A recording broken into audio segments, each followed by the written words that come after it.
জনগণ ছাত্র জনতার বিশ্বাস নিয়ে আপনাকে এই দায়িত্ব দেওয়া হয়েছে। এই দায়িত্বের প্রতি আপনি একটু দয়া করে অবহেলা করার প্রচেষ্টা করা থেকে বিরত থাকতে হবে। যারা আপনার কানে কানে কথা বলে এই ছাত্র বৈষম্য জনতার আন্দোলনকে আবার আওয়ামী লীগকে পুনর্বাসিত করার হীন চেষ্টা করছে, তাদের বিরুদ্ধে আপনাকে রুখে দাঁড়াতে হবে। আমরা ক্ষমতায় যেতে চাই না। আমার নেতা তারেক রহমান বলেছে, নুরুল হুদা আউয়াল আর রকিবুল হুদার মতো নির্বাচন কমিশন দিয়ে এমন নির্বাচন আমরা ক্ষমতায় যেতে চাই না।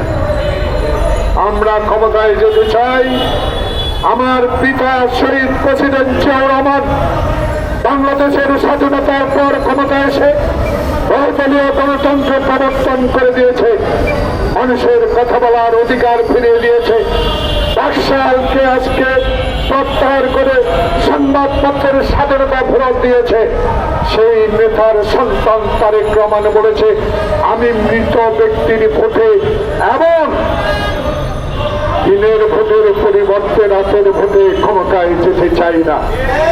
আমি ক্ষমতায় যেতে চাই বাংলাদেশের মানুষ 1991 সালে শাহাবুদ্দিনের মতো একজন আনসার একজন পুলিশ দিয়ে যারা একটি সুষ্ঠু নির্বাচন উপহার দিয়েছিল, সেই নির্বাচনে আমার নেত্রী বেগম খালেদা জিয়া বাংলাদেশের প্রথম মহিলা প্রধানমন্ত্রী অঙ্গীকার করেছিলেন, মানুষের সেবায় জীবন উৎসর্গ করব, তবু কারো কাছে মাথা নত করি না, মাথা নত করবো না আল্লাহ ছাড়া।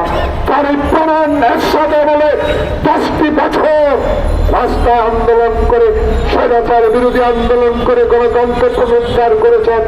আজকে তারই সন্তান তারেক রহমানের একই কথা, আমরা নির্বাচনে যাব।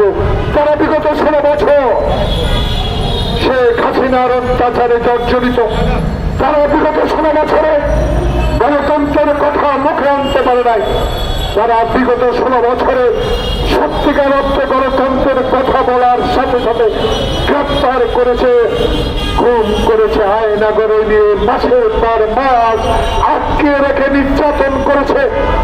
তাদের প্রতি সম্মান করে আমরা ডক্টর মোহাম্মদ ইউনূসকে সমর্থন দিয়েছি।